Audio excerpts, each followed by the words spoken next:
శుక్లాంబరధరం విష్ణుం శశివర్ణం చతుర్భుజం ప్రసన్నవదనం ధ్యాయేత్ సర్వవిఘ్నోపశాంతయే.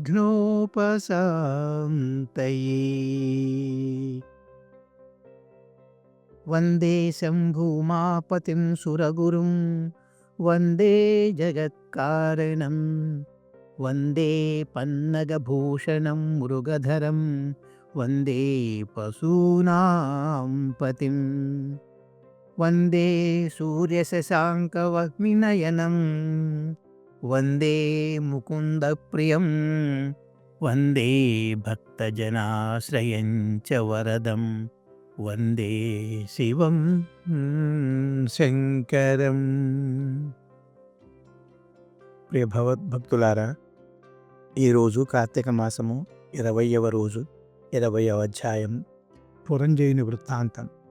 వశిష్ఠుడు చెప్పిన కార్తీక మహత్యం విని సంతోషించి జనక మహారాజు ఇలా అన్నాడు: గురువర్య, కార్తీక మాస మహత్యమును ఎంత విన్నను ఇంకనూ వినవలేననే కోరిక కలుగుచున్నది.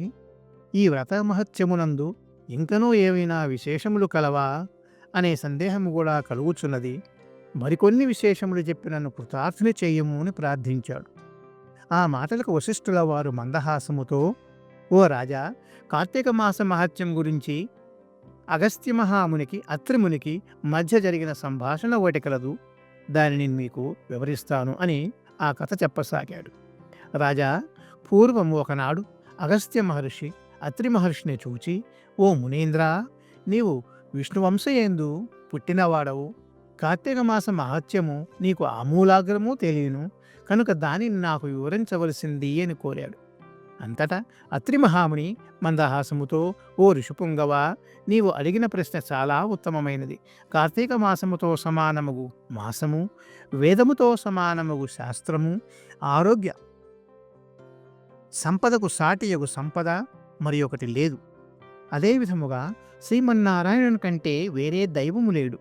ఏ మానవుడైనను కార్తీక మాసములో నదీ స్నానము చేసి శివకేశవుల ఆలయంలో దీపారాధన చేసినను లేక దీపదానము చేసినను కలిగే ఫలితము ఎంతో గొప్పది. ఇందుకు ఒక కథ చెప్తాను విను. త్రేతాయుగమున పురంజయుడు అను సూర్యవంశపు రాజు అయోధ్యానగరమును రాజధానిగా చేసుకుని రాజ్యపాలన చేయుచుండెను.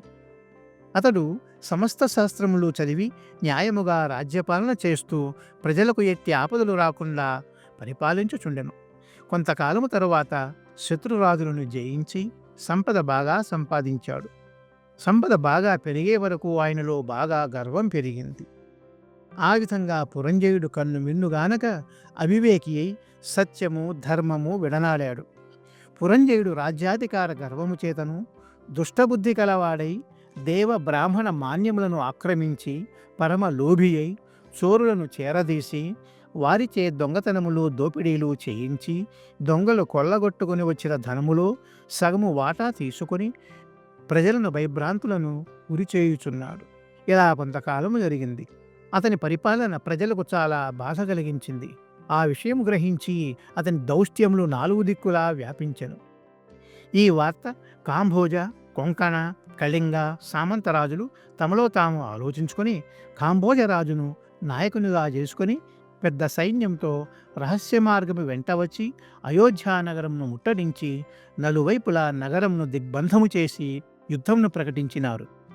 అయోధ్యానగరమును ముట్టడించిన విషయము చారుల వలన తెలుసుకొని పురంజయుడు తాను కూడా సర్వసన్నద్ధుడై భయపడక శాస్త్ర సమన్వితమైన రథమును ఎక్కి సైన్యాధిపతులను కురిగొల్పి యుద్ధభేరీ మ్రోగించినారు. సింహనాదం చేస్తూ శత్రు సైన్యములపై దూకాడు. స్కాంద పురాణాంతర్గత వశిష్ఠ ప్రోక్త కార్తీక మహత్యం నందలి వింశాధ్యాయం అనగా 20వ రోజు పారాయణ పూర్తి అయినది. ఓ నమః శివాయ.